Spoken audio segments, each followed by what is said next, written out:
The year was 9 AD. The Roman Empire stood tall, unshakable, unchallenged, unstoppable, stretching from the deserts of Egypt to the shores of Britannia, from the sunlit coasts of Hispania to the shadowy edges of Germania. Rome had never been stronger. It was an empire of roads, discipline, and unmatched military precision. The legions were machines of conquest, their banners feared by kings and tribes alike.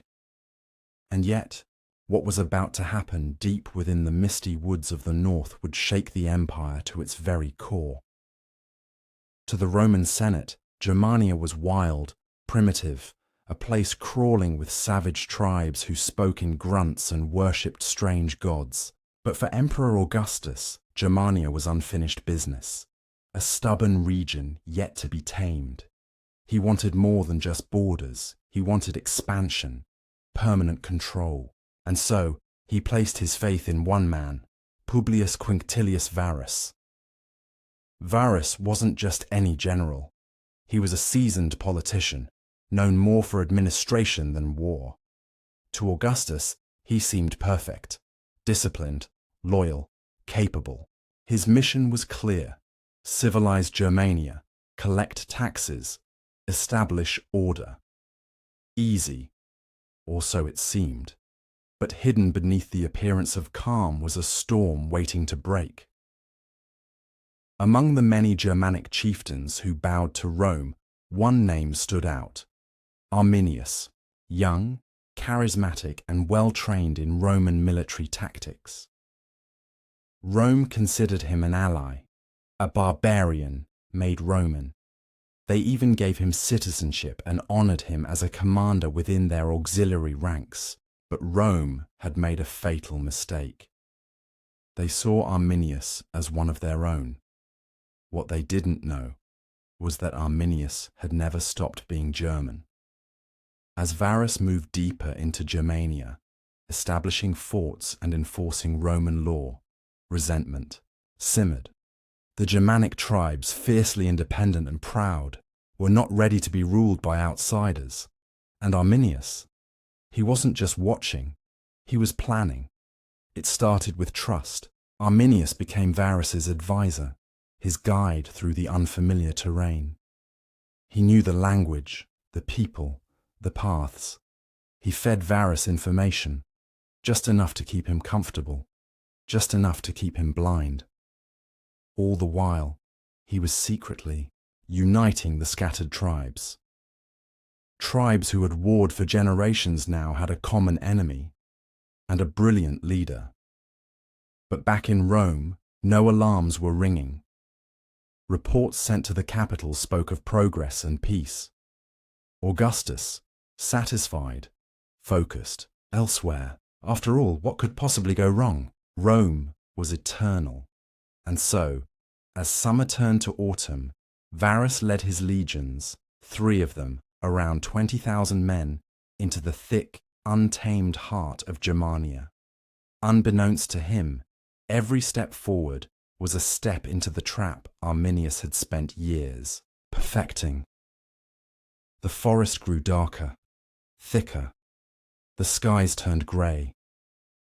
Rain poured down as the Roman columns stretched miles through narrow forest trails. What was once a formation of power became a vulnerable, exposed line of soldiers burdened with wagons, families, and non-combatants. Still, no fear, no suspicion. After all, Arminius himself had assured Varus that a minor tribal rebellion was ahead and that it would be easily crushed. So Varus marched on, deeper into the mist, further from safety. But this wasn't just a forest. It was the jaws of death. Every tree a sentry, every hill a watchtower, and soon, every shadow an enemy. The Romans had no idea they were walking into a war, not a battle of honor, but a slaughter planned with chilling precision. And in the days that followed, Rome would suffer a loss so devastating, so humiliating, that even Emperor Augustus, would be haunted by it for the rest of his life. But before the blood came the blind confidence. The empire that feared nothing had just made the greatest mistake in its history, and it all began with trust in the wrong man. The forest was quiet, too quiet. But Varus didn't question it. Why would he? His trusted ally, Arminius, had already warned him about the rebellion up ahead. A minor uprising. Nothing Rome couldn't handle. After all, these were just tribesmen, scattered, unorganized, backward, no match for the discipline of the Roman legions. And so, Varus ordered the march to continue, into the Teutoburg Forest, into the unknown. The trail narrowed as the army moved forward. The trees thickened, branches clawing at the sky like the hands of ancient spirits. Rain began to fall, cold, unrelenting. The Roman war machine, once so elegant in its formation, began to stretch and stumble. Mud sucked at their boots, carts bogged down, horses panicked at shadows. The legions, split into columns by the landscape, could no longer move as a unit. What was once strength had become vulnerability. But still, no fear. Arminius rode beside them, calm, confident, loyal, or so they thought. And then, without warning, he vanished. One moment he was there, the next, gone. Back into the forest, back into the mist, back into the arms of the very rebellion he had promised to crush. Varus never saw it coming. No one did. Because Arminius had played his part to perfection. He'd studied Rome from within. He knew their tactics, their pride, their weaknesses, and now he would use it all against them. That night, the forest came alive, not with birds or beasts, but with warriors, 10,000 Germanic fighters hidden among the trees, ready to strike. They had waited, silently, for the exact moment when the Romans were most exposed, most tired, most far from any help. It wasn't a battle, it was a trap, and it was closing in. Screams pierced the silence as the first wave of arrows rained down. Chaos erupted. Roman soldiers scrambled, slipping in the mud, blinded by rain, unable to see their attackers. The forest echoed with war cries, not Roman commands, but guttural, primal howls that chilled the blood. It wasn't just an ambush, it was psychological warfare. Confusion spread faster than the enemy. Varus tried to rally his men, but the terrain made command nearly impossible. Units were isolated, communications broken. Every attempt to regroup was met with brutal resistance. Trees became shields, the forest floor a graveyard. It was as if the very land had turned against them. By morning the realization set in. This was no minor rebellion. This was a full-scale uprising led by a man who knew Rome better than Rome knew itself. Arminius had used deception not as a tactic, but as a weapon. He hadn't just betrayed the Romans, he had outsmarted them, outmaneuvered them, outsold them. The Teutoburg Forest was no longer just a path through Germania. It was a trap crafted with genius, sealed by betrayal, and soaked in blood. And the worst was yet to come. The storm didn't let up. It only grew worse. Rain hammered down like the wrath of the gods, soaking every soldier to the bone. Roman armor, once gleaming with pride, now clanked with water and mud. The legions tried to regroup, but the forest was too thick, the trails too narrow. Orders couldn't travel. Trumpets were drowned by thunder. And then the forest screamed. Out of the trees came death. Arrows from nowhere, spears from every angle. Germanic warriors lunged from the shadows. Faces, painted, weapons drenched in fury. The Romans had no formation, no visibility, no chance. Every man fought alone, every direction was the wrong one. In that chaos, even the best soldiers, hardened veterans, were reduced to prey. They had no high ground, no cover.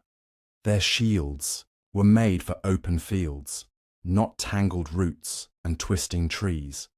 Their swords, heavy and wide, useless in close quarters. Meanwhile, the Germanic tribes fought like ghosts, in and out, slash, vanish, strike again. They used the forest like a weapon, every tree a hiding spot, every fog-covered hill an ambush point. The Romans were being hunted. By nightfall, the forest floor was a butcher's field. Bodies lay tangled in the mud, blood mixing with rainwater in streams of red. Wounded soldiers cried for help. None came. Officers tried to organize resistance, but were cut down mid-command. Varus, desperate, ordered the remaining forces to build a camp. But even behind makeshift walls, there was no safety. The screams didn't stop. The forest didn't sleep. Day 2 began with more terror. The Germans had blocked escape routes, torn down bridges, and destroyed supply carts. The Romans were starving, cold, soaked, and demoralized. Arminius didn't just want to defeat them, he wanted to break them. And it was working.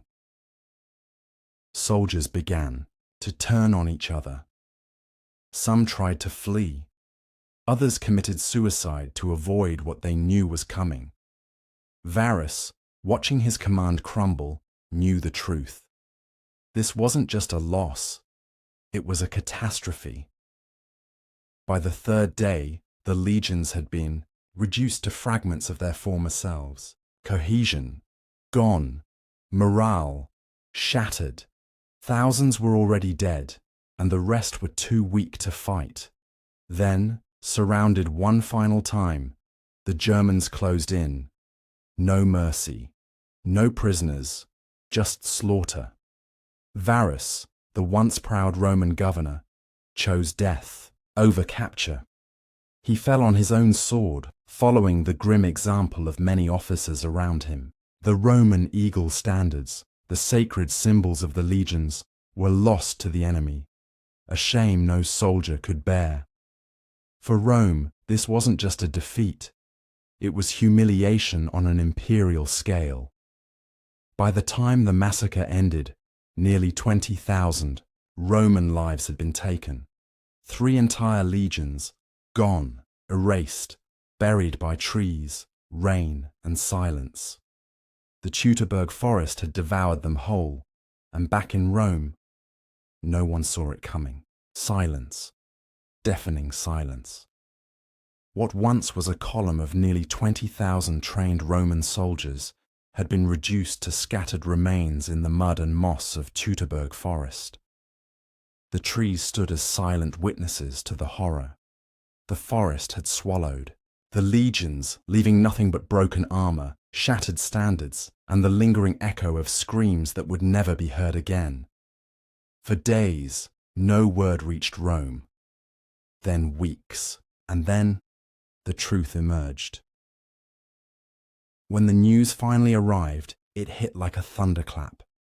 3 legions, gone, completely annihilated.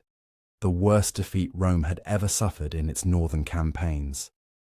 Emperor Augustus, the master of an empire that spanned continents, was devastated. According to ancient sources, he tore his robes in anguish, smashed his head against the wall, and cried out the now legendary words, "Varus, give me back my legions." But Varus was gone, and so were the men. The psychological blow was greater than the military one. Rome had always believed itself untouchable, invincible, the world's greatest superpower, brought to its knees not by a vast empire, but by tribal warriors hiding in the woods. Arminius, once hailed by the Romans as a loyal commander, had outwitted them at every step. He became a legend among the Germanic people, a symbol of resistance, of cunning, of brutal victory. Back in Rome, fear took hold. Panic spread across the empire's northern frontiers. Was this the beginning of a larger uprising? Would more tribes rise up? Augustus immediately reinforced the Rhine, deploying fresh legions, fortifying borders, and halting all expansion into Germania. What once was a campaign of conquest had now become a mission of containment. The empire stopped growing. The dream of conquering all of Germania died in that forest. And the bodies? Most were never recovered. For years, bones lay scattered among the roots, armor rusting beneath the leaves. It wasn't until decades later that a Roman general named Germanicus led a retaliatory expedition and discovered the unburied remains, skulls impaled on spears, bones bleached by time. Even then, the shame lingered. The Teutoburg disaster didn't just change Roman strategy, it changed Roman identity. The empire never forgot the cost of arrogance. Never again would it underestimate the power of unity among the tribes, or the cunning of a man like Arminius. It remains to this day one of the darkest hours in Roman history, a moment where the mighty fell and the forgotten rose. And now, you know the story. If this tale gripped you, made you feel the weight of history, or opened your eyes to the shadows of the ancient world, don't keep it to yourself. Like this video, share it with fellow history lovers, and subscribe to our channel for more powerful, true stories lost to time. Because this is just the beginning.